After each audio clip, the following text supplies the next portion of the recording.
Hello! Once again, it's Brian with more Terraria. We have somebody new down here, who I haven't even talked to yet. I spent about an hour off camera, doing some caving, managed to have a new NPC arrive, and I'm going to show some quick clips of that, but then we're going to move on. Today, I think I'm actually going to try to advance the storyline a bit, shall we say, and try to go over to the corruption and try to work towards getting into our first boss fight. So that's kind of my goal for the day. So, let's go ahead and roll some clips from my earlier caving expedition.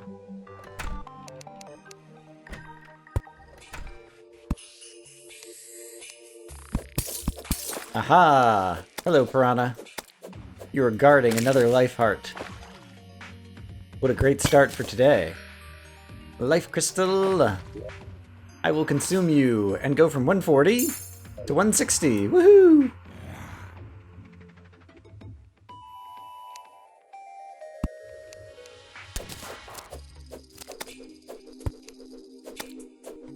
Oh, Abdesor the Dye Trader has arrived. Alright, yet another NPC that I knew nothing about. I have to find out more about him once I get back home.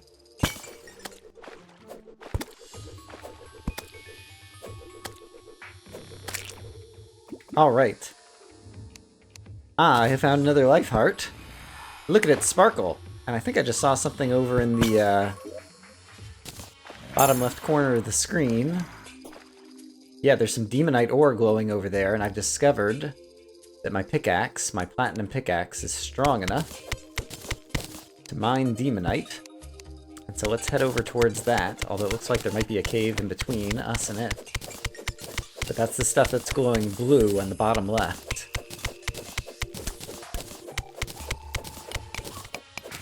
Great, here's a nice big vein of silver ore. I could use some more silver. Ooh, let's be careful that I don't have slush blocks falling on my head, though. Oh, and there's more cave over here, too. Great.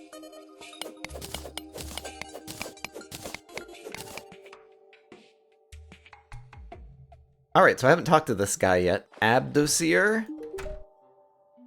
My dear, what you're wearing is much too drab. You absolutely must take a lesson in dyeing your tired attire. And so there's the other guy who sells dyes. Dye that silver dye. Interesting. You can craft your own dyes in addition to, like, buying them from the painter guy, I guess? Or getting them from killing monsters and whatnot? Alright, I'm gonna get a little bit of inventory ready, and then we are gonna head over towards the corruption. And, yeah, see what kind of trouble we can get ourselves into over there, so I'll be right back. Alright, it's just about to turn nighttime. Which is probably not the best time to head over to the corruption for the first time. But I'm going to do it anyway. I happen to know there's some corruption over here, because I took a brief look over here to the left, off camera. And, ooh, is that some iron? It is. For those of you who aren't all that familiar with Terraria, it has, in addition to different biomes, well, I don't know if you'd call the corruption a biome anyway. You'll see as I get over here, the trees start turning like gray and purple, and there's this weird grassy kind of thing on the ground. So basically, it's a new kind of biome, I guess I'll describe it, that has like all these thorn bush kind of things that will hurt you if you end up touching them. And it's got new kinds of bad guys, like these guys. Oh dear. Alright, Eater of Worlds. Oh my goodness, and there's a bunch of them, and I'm already in a lot of trouble. Whoa. Alright, let's switch to the boomerang to try to fight these guys, maybe? Oh, and I was going to make myself some more armor. I forgot about that. I have materials that I could make better armor than, like, the copper shirt and then this little Viking helmet thing that I found. Why don't I do that real quick so that I'll be able to survive a bit longer over in this area? So I'll go do that and I'll be right back. This zombie looks like it's a girl zombie. Crazy hairstyle.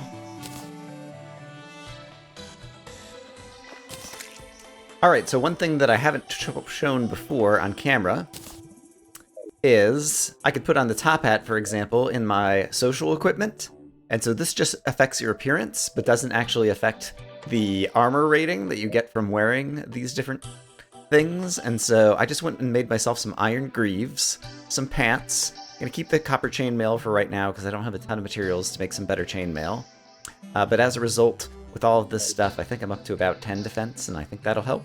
And the top hat just looks very handsome, and so since I've got it, I was like, why not?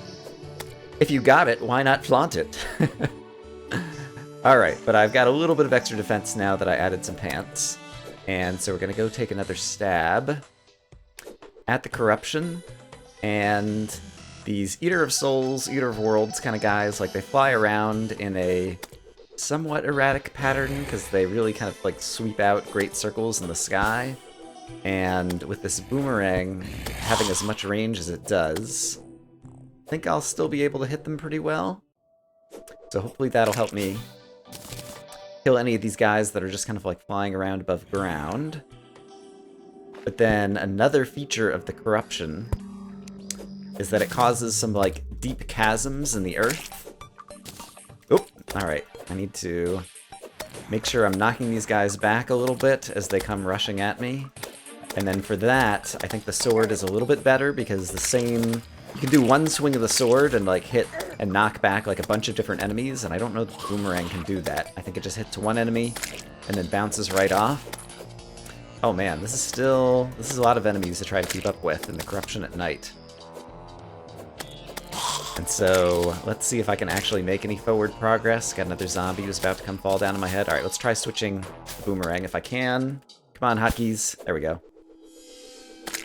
Just like Minecraft, you can kind of like press number keys to switch items on your hotbar. Oh my gosh, that you're currently using.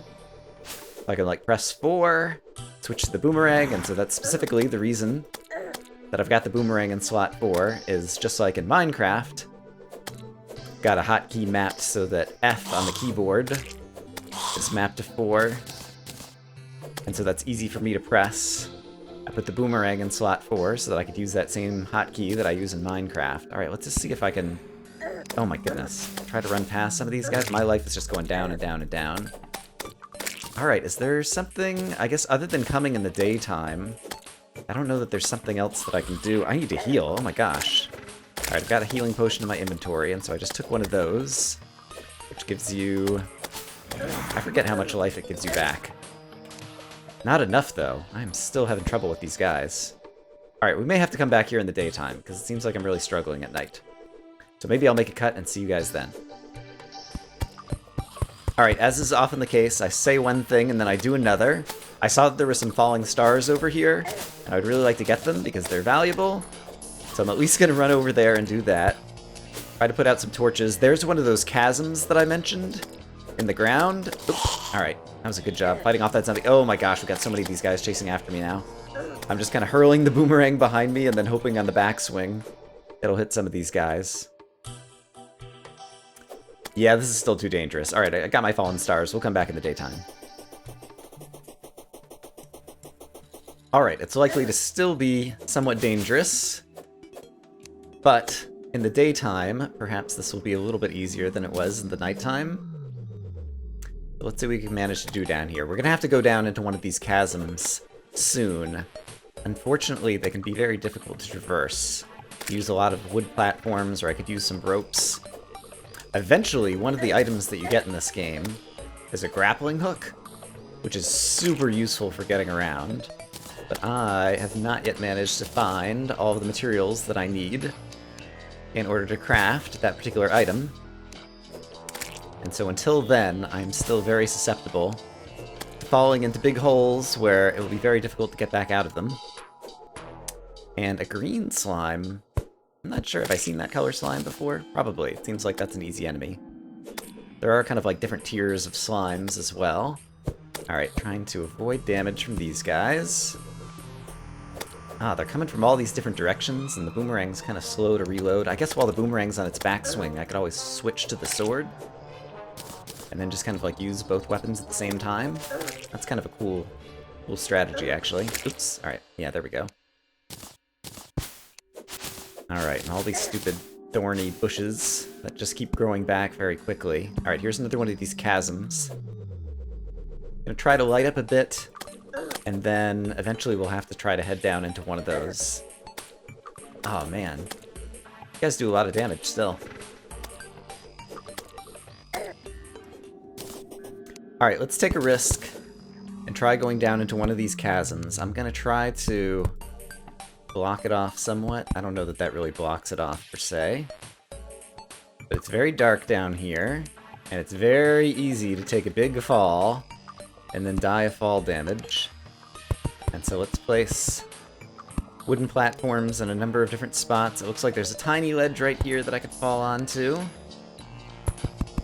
And until some monsters start actually spawning in this chasm, it's not too dangerous.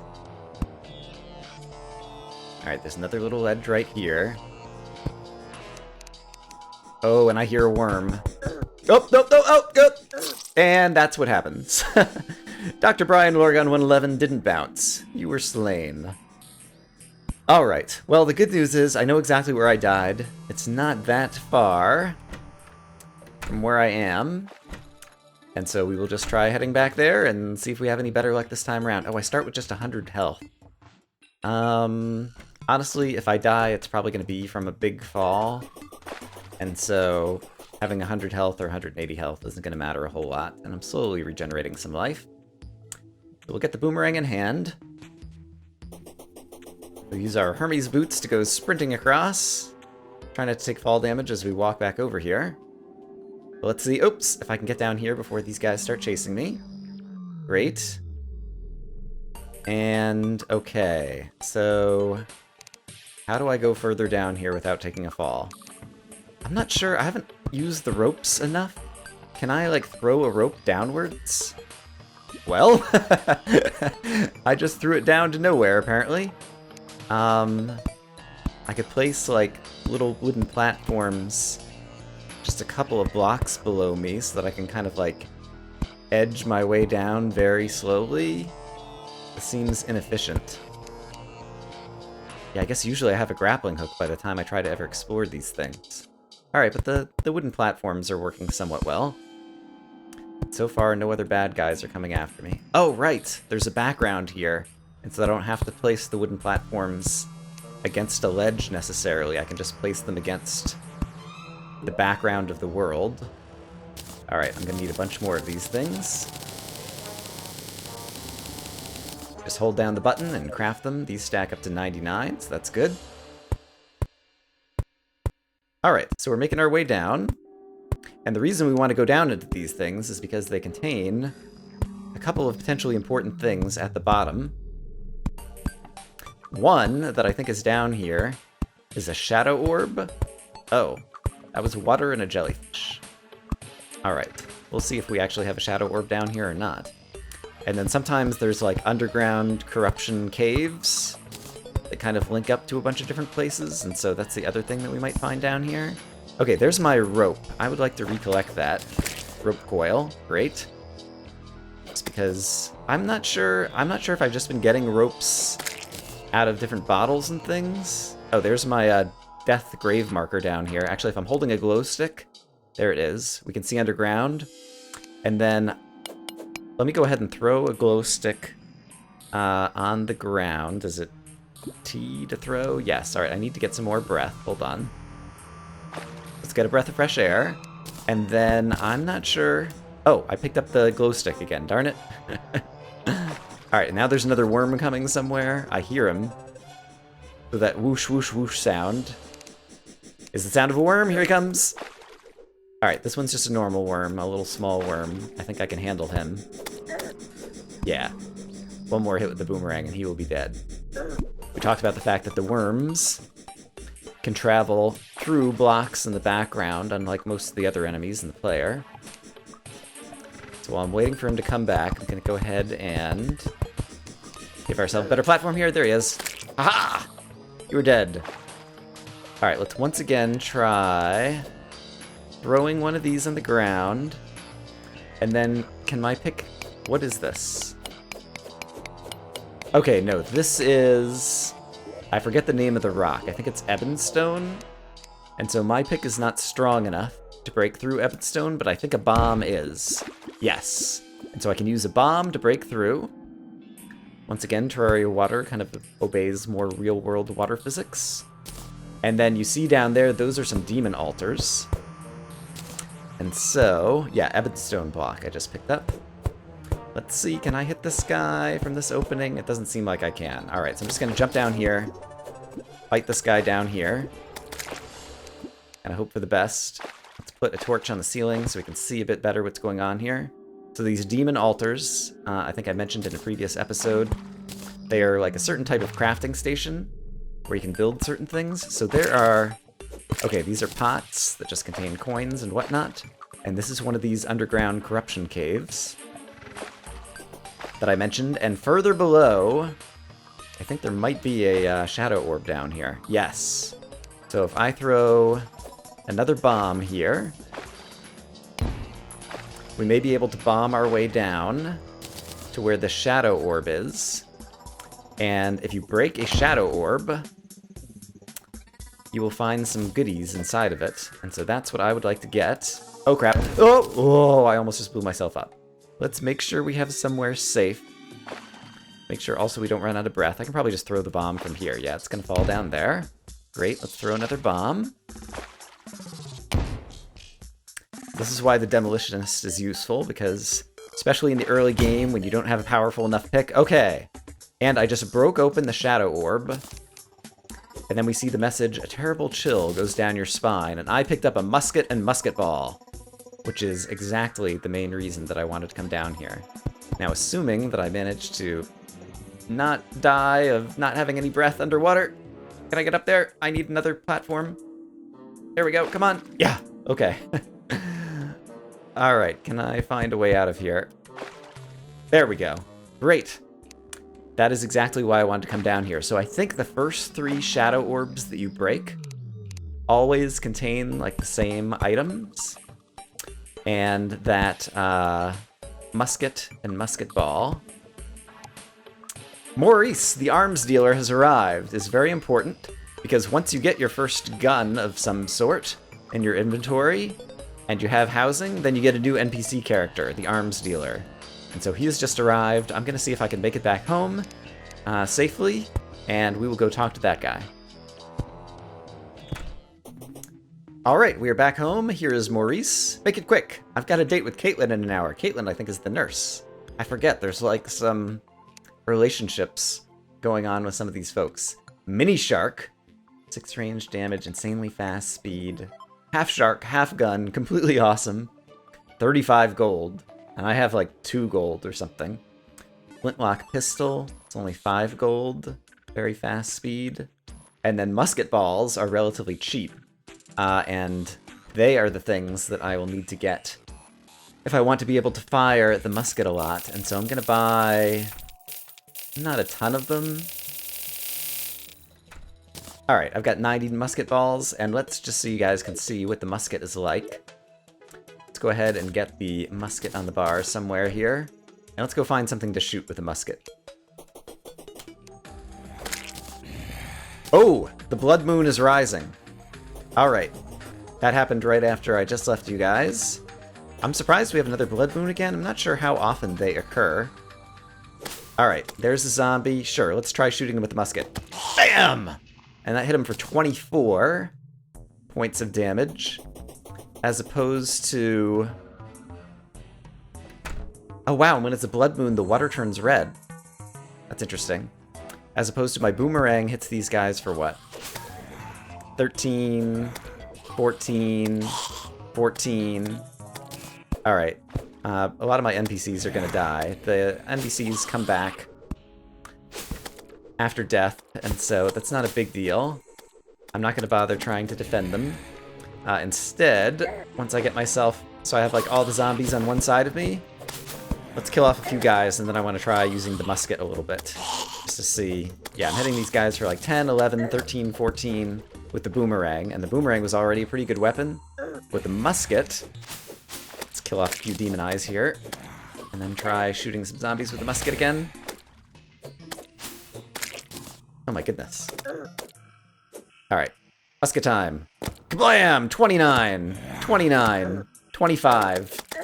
So yeah, the musket is a very good weapon, and I wanted to have that before we end up fighting our first boss in Terraria. There are a number of bosses in this game. I have fought personally only like 4 or 5 of them, but I think there were like 7 or 8 in Terraria 1.1, and I'm sure there's some new ones in 1.2, but I don't really know what they are or what they're about.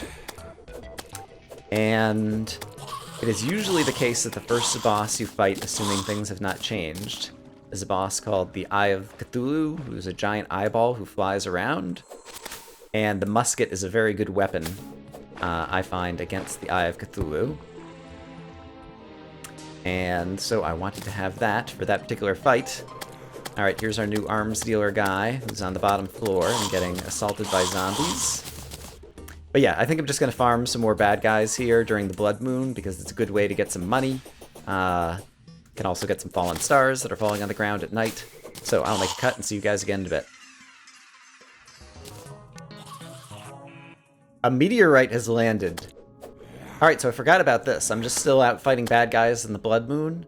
Once you break your first Shadow Orb, then I think every night thereafter, there is a small chance that a meteorite will land somewhere in your world. I haven't talked about Terraria worlds very much thus far. Unlike Minecraft, Terraria worlds are finite.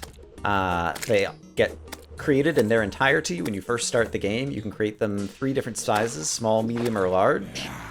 I'm trying a large world here, which probably makes for slow progress, but means a lot of things to explore and a lot of possible items and dungeons and different things. Maybe dungeons is the wrong word. We'll come back to that. But in any case, somewhere in the world, a meteorite has landed, and it sounds kind of like exactly like you might expect. Basically, there'll be a big chunk of the terrain that'll just have been destroyed by a falling meteorite, and it will have left meteorite ore in its place, which is a very valuable ore, and I believe this particular pickaxe is strong enough to mine it, which will be very useful. It also spawns certain mobs, meteor heads, that are somewhat dangerous, but can also be valuable guys to try to farm. And so, yeah, that's something that is definitely very different from Minecraft. The events like the Blood Moon that's going on right now. I guess there's phases of the moon now in Minecraft that have a little bit kind of like different mob spawning behavior. But then like events like meteorites, you know, falling and actually like changing the landscape and affecting the monsters that spawn there is something that's, compared to Minecraft, more unique in Terraria, and so that's pretty cool. But since this is a large world, it is unlikely that we will find the meteorite anywhere soon, because it could be anywhere, and I've only explored a small section of this world thus far. But the meteorite, when it lands, can basically happen anywhere off-screen. Oh, wow, what is that? There's like some kind of fish jumping out of the water. Are you just a piranha, or what are you? I gotta move my mouse over here. Corrupt goldfish. Corrupt goldfish. Wow. I was not aware that such a thing existed. And I don't know if he had a drop and it just dropped down there and I can't really see down there. Maybe if I get a glow stick. Alright, let's... I heard a falling star to the right. Yeah, there it is. Let's go grab that. Let's get away from some of those mobs. Alright, I'm gonna finish off the Blood Moon and I'll see you guys again in a little bit.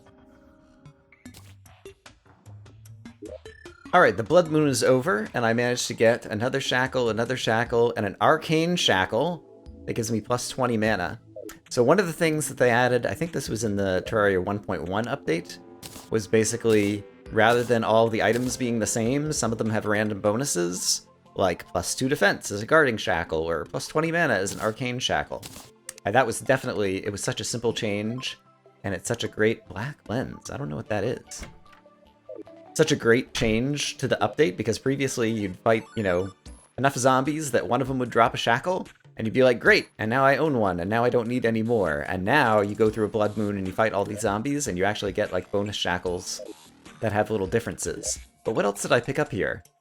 Demonic Zombie Arm. 14 melee damage, very fast speed, average knockback. That's more melee damage, very fast speed, average knockback. Fast speed average. That's better than the sword that I made. Let's go kill something with a demonic zombie arm. Let's go find something to kill really quick. Have I mentioned that I like killing things in this game? I'm not sure why it's so much fun. It just is. Alright, where are the bad guys? I need to hit somebody with a demonic zombie arm. Oh, I forgot. We have to do the Zisto call of new favorite weapon, but we have to use it first. All right, maybe I lied earlier. Oops. Maybe it is the case that light actually prevents monsters from spawning? Because these places are pretty well lit, and there don't seem to be any monsters in them. All right, there's a little slime. Hello, slimy. All right, let's go hit this ice slime with a demonic zombie arm. Kablam! All right, that wasn't as exciting as I thought. It's just kind of slightly better than the sword. It looks ridiculous. And so I guess, like, points for that. Are there any other bad guys that I can hit with this thing? It's another slime. Hello, other slime. Slam! Get demonic zombie armed. I guess that doesn't really make sense, because, like, get armed sounds like I'm trying to arm the slime. I'm trying to give the slime better weapons. Not the best battle cry there ever was. Alright, this wasn't as exciting as the weapons I thought it was, but it is a better weapon that I guess is just like a random drop from one of these zombies or something. So yeah, I think I mentioned it a few times before. Terraria has many, many, many more weapons than you find in a game like Minecraft, and so that variety is part of what makes the game fun. And I see a tiny bit of iron ore over here. Alright, I'm gonna make a cut once again, and yeah, we'll figure out what we're gonna do next.